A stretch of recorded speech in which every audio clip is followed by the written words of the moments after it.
اللہ کے کرم سے ہمارا آپ کو ایک عظیم الشان زیارت ہونے والی ہے. وہ ایسی زیارت کہ نبی پاک کے موئے مبارک کی زیارت ہے. سبحان اللہ بولے بھائی, سبحان اللہ. وہ موئے مبارک کہ جن موئے مبارک کو وصولنے کے لیے, اپنے ہاتھوں میں لینے کے لیے صحابہ آپس میں ٹھیلا ٹھیلی کرتے تھے. سبحان اللہ بولے, دھکا مکی کیا کرتے تھے. سبحان اللہ بولے بھائی, آپس میں سبقت لے جانے کی کوشش کیا کرتے تھے.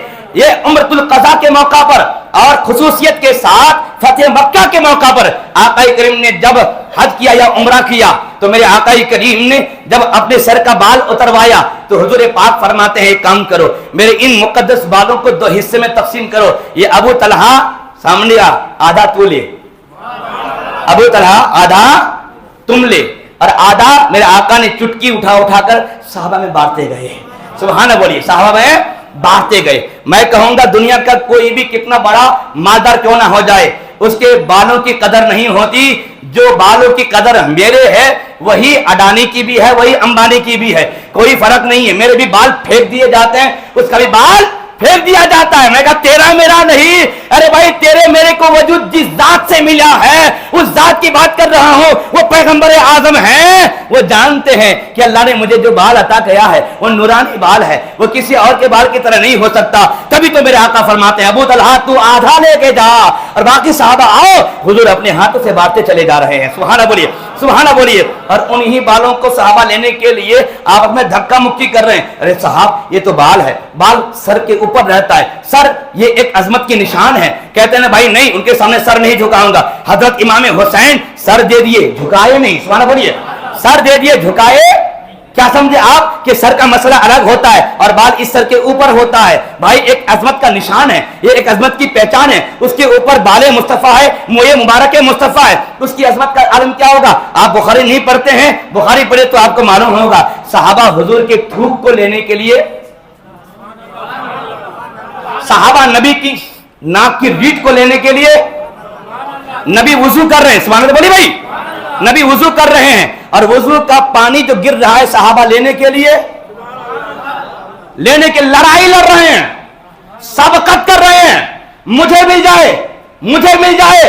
عروہ بن مسعود ثقفی کہتا ہے میں تو صلح حدیبیہ میں مسلمانوں کے حالات معلوم کرنے کے لیے آیا تھا, لیکن جب میں نے اپنے آنکھوں سے دیکھا کہ حضور وضو کر رہے ہیں, مسلمانوں کا پیغمبر وضو کر رہا ہے اور تمام صحابہ وضو کے پانی کو, ان کے تھوک کو, ان کے ناک کی ریٹ کو لینے کے لیے آپس میں لڑ رہے ہیں, میں نے ایسا لیڈر دنیا میں نہیں دیکھا. سبحان اللہ بھائی, ایسا بادشاہ میں نے دنیا میں نہیں دیکھا. میں نے قیصر کو بھی دیکھا ہے, میں نے کسریٰ کو بھی دیکھا ہے, بڑی بڑی سلطنت کو بھی دیکھا ہے, بڑے بڑے تختوں پر بیٹھے ہوئے بڑے بڑے بادشاہ کو دیکھا ہے. میں نے ایسا رسپیکٹ کسی کا نہیں دیکھا جو محمد کو حاصل ہے. سبحان اللہ. وہی عروہ بن مسعود ثقفی واپس آتا ہے اور مکے والے کو کہتا ہے باپ چپ, ان سے لڑنے کے لیے تیار ہو رہے ہو, تمہیں معلوم ہے وہ کس ذات کا نام ہے, وہ کس ہستی کا نام ہے. ارے سن, تم اور ہم حال ہتھیار تلوار بخشی بلم سے لڑتے ہیں, وہ تو بھائی ایمان کے گرماہٹ سے لڑتے ہیں, وہ تو ایمان کی گرماہٹ سے لڑتے ہیں. ہمارے پاس بارود کی طاقت ہے, ان کے پاس ایمان کی طاقت ہے. ارے تم نے کیا دیکھ کے آیا جی, اس طرح کمٹمنٹ دے رہے ہو, اس طرح کی باتیں کر رہے ہو, بڑا بزدلانہ بات کر رہے ہو. کہا نہیں, میں بزدلانہ بات نہیں کر رہا ہوں, میں نے ماتھے کی نگاہ سے ایسا دیکھ آیا ہے, آج تک میں روئے زمین میں ایسا کبھی نہیں دیکھا تھا. ارے بھائی دیکھا کیا؟ کہا بیٹے یہ دیکھا ہے کہ مسلمانوں کا لیڈر وضو کر رہا ہے, اس کے چاہنے والے پانی گرنے نہیں دے رہے ہیں, اس کے چاہنے والے پانی نہیں گرنے دے رہے ہیں. تو جو مانگنے والے فالوورز اپنے لیڈر کے یوزڈ واٹر کو زمین میں گرنے نہ دے تو وہ فالوورز ان کے خون کی حفاظت کس طرح کرتے ہوں گے. سبحان بولیے. اس لیے ایسے قوم سے لڑنے کا خواب چھوڑ دو. ارے جو وضو کے پانی کو گرنے نہیں دیتا تو اس نبی پاک کے خون کو زمین پہ گرنے کیسے دے گے وہ لوگ. تو یہ شان ہے میرے نبی پاک صلی اللہ علیہ وسلم. سبحان بولے بھائی. حضور پاک صلی اللہ علیہ وسلم کا موئے مبارک حضرت ام سلمہ کے پاس ہے. صحیح بخاری, صحیح مسلم, ابو داؤد, نسائی, ترمذی, ابن ماجہ, ایک دو نہیں حدیث کی کتاب اٹھا کے دیکھ لیجیے, ہر ایک میں موجود ہے. کہتی ہیں میں اپنے گھر کو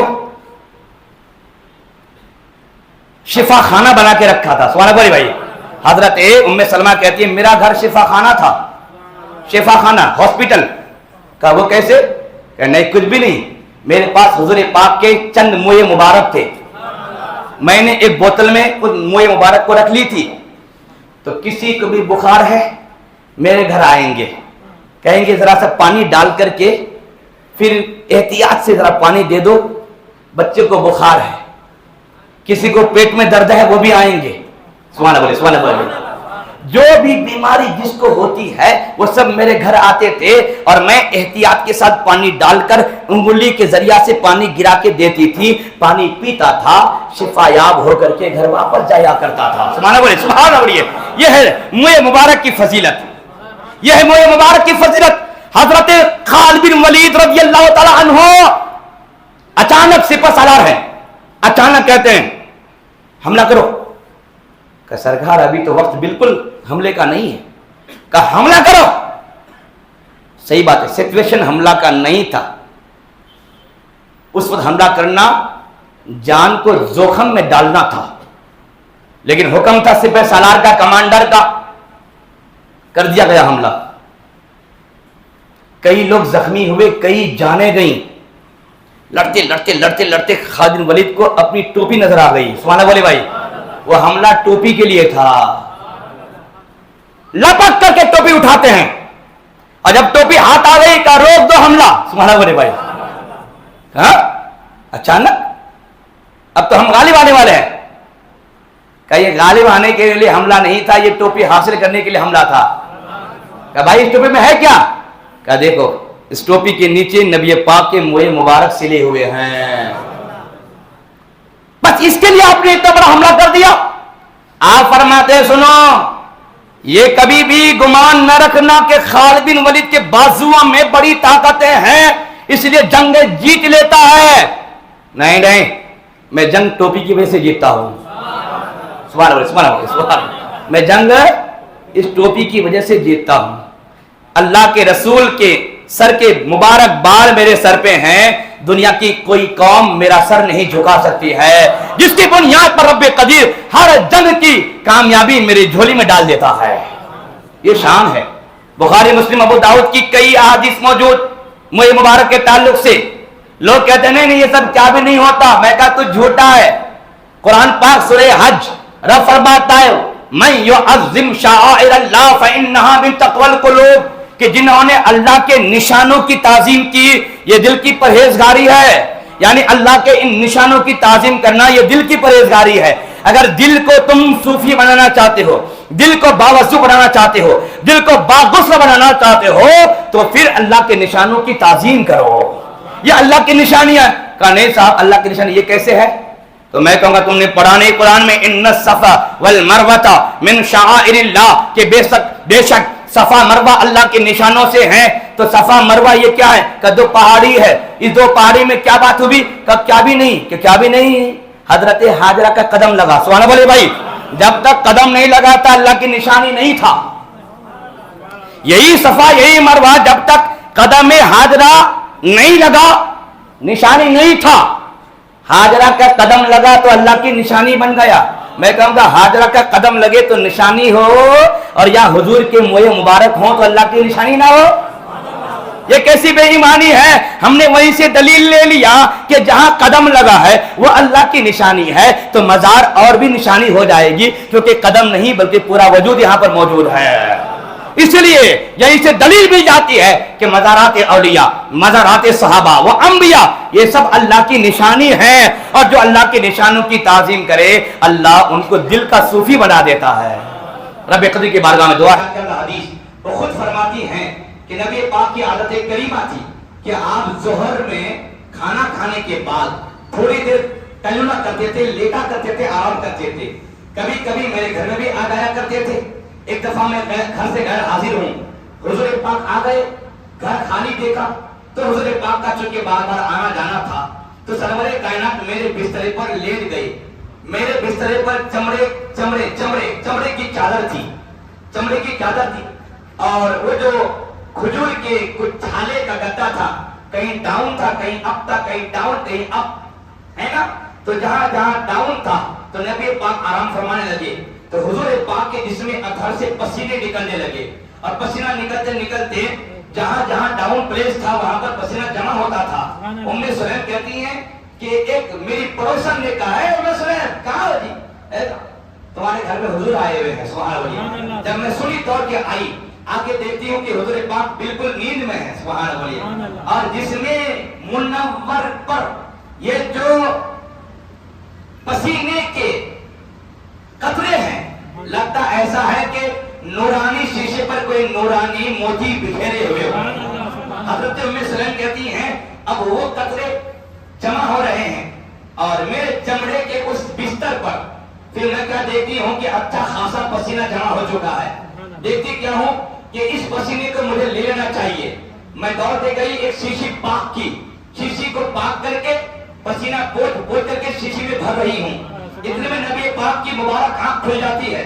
حضور پاک دیکھتے ہیں کہ ام سلیم پسینہ جمع کر رہی ہے. اے ام سلیم یہ کیا کر رہی ہو؟ سرکار اپنے بال بچوں کے لیے برکت کا سامان جمع کر رہی ہوں. میرے آقا فرماتے ہیں تم نے ٹھیک کیا. آقا فرماتے ہیں تم نے ٹھیک کیا. میں کہوں گا صاحب یہ پسینہ جو ہے نا یہ جسم کا کوئی پارٹ, کوئی حصہ, کوئی جز نہیں ہے. ہم نے پیا پیشاب کے راستے سے, بولے تو بشام بدن سے وہ پسینہ نکل جاتا ہے. نہیں نکلے تو بیماری ہے, کڈنی فیل ہے. اگر نکل جائے تو ہم صحت مند ہیں. یہ ایک استعمال والی چیز ہے. میں کہوں گا جب پسینہ برکت والا ہے تو منہ مبارک تو سر کی شان ہے سبحان اللہ. تو جب یہ برکت کا نشان ہے تو وہ برکت کا کتنا بڑا نشان ہو جائے گا. صاحب جانتے ہیں آقا کریم صلی اللہ علیہ وسلم کی بارگاہ میں ایک صحابی آئے حضور پاک کی بارگاہ میں. اسی وقت ایک خاتون نے, یہ صحیح بخاری کی حدیث پاک ہے, ایک خاتون نے ایک چادر پیش کیا.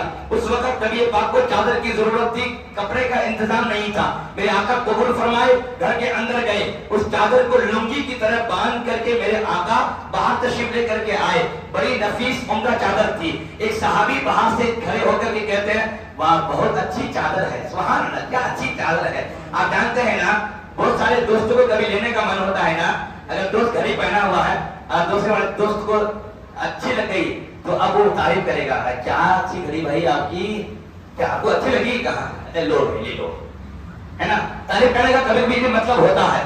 تو ہمارا آپ جلدی اس مطلب کو نہیں جانتے ہیں لیکن غیب جاننے والے پیغمبر جانتے ہیں سبحان اللہ بھائی. وہ صحابی تعریف کیے, حضور جانتے ہیں کہ اس کو حاجت ہے, اس کو ضرورت ہے. حضور اندر گئے, پھر اس چادر کو آپ نے چینج کر لیا, پھر چادر کو تہ کر کے میرے آقا کریم باہر لے کے آ رہے ہیں. دیگر صحابہ اس صحابی سے کہتے ہیں تم نے اچھا نہیں کیا, کائے کو چادر مانگ لیے, ابھی تو حضور کو کپڑے کی ضرورت تھی نا. کہا سنو سنو میرے دوست نبی کے صحابہ, میں نے قسم خدا کی وہ چادر اس دنیا میں استعمال کرنے کے لیے نہیں مانگا ہے. میرے دل میں اچانک خواہش ہوئی کہ کوئی ایسا کپڑا میرے پاس ہو جانا چاہیے جو کپڑا نبی پاک کے جسم سے لگا ہو تاکہ وہ میرے کفن کا استعمال ہو جائے سبحان اللہ. میں نے کفن بنانے کے لیے اس چادر کو مانگا ہے. میرے آقا کریم نے اس صحابی کو چادر دے دیا. میں پوچھنا چاہتا ہوں صاحب کیا بات ہے کہ نبی کے جسم سے ایک بار وہ کپڑا لگا ہے اور صحابی کا عقیدہ ہے کہ اسے لے کر کے اسے اوڑھ کر کے قبر جاؤں گا تو قبر منور ہو جائے گی, قبر کشادہ ہو جائے گی, قبر جھوم جائے گی, قبر بھی رشت کرے گی کہ میرے اندر آیا ہے تو ایسا آدمی آیا ہے جو تبرکات مصطفیٰ کو لے کر کے آیا ہے.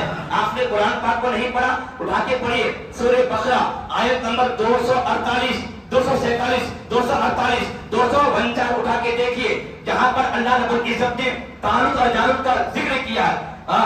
وقال لهم نبيهم ان آیت ملکی ان یاتیکم التابوت فیہ سکینۃ من ربکم وبقیۃ مما ترک آل موسیٰ و آل ہارون الی آخر الحدیث. اس آیت کو اٹھا کے دیکھیں تو آپ کو معلوم ہو جائے گا کہ اللہ کے نبیوں کے جسم سے جو چیز لگ جاتی ہے وہ قابل احترام ہو جاتی ہے. اگرچہ وہ جوتا ہے لیکن مومنوں کے آنکھ میں رکھنے کی چیز ہو جایا کرتی ہے. آپ کو معلوم نہیں کہ بھائی تابوت سکینہ کا تذکرہ جو ان دونوں آیت کے درمیان ہم نے ارشاد فرمایا ہے اس میں تھا کیا؟ اس میں حضرت موسیٰ علیہ السلام کی جوتی شریف تھی سبحان اللہ سبحان اللہ. اس میں جوتائے حضرت موسیٰ کی جوتی شریف تھی اور حضرت ہارون کی پگڑی تھی, تین جبین کی بوری تھی, سلیمان علیہ السلام کی انگوٹھی تھی اور بھی دیگر اس میں تبرکات تھے. لیکن قرآن کہتا ہے تحملہ الملائکہ, اس صندوق کو فرشتے اپنے کاندھوں پر اٹھا کے لے کے آ رہے ہیں. تم نے دیکھا نہیں کہ نبیوں کی جوتیوں کو فرشتے کاندھے پہ اٹھا کے لے کے آتے ہیں تو نبی کا مہر مبارک ہم سر پہ نہیں اٹھائیں گے تو کہاں اٹھائیں گے؟ یہی احترام ہے کیونکہ ہمیں قرآن نے یہ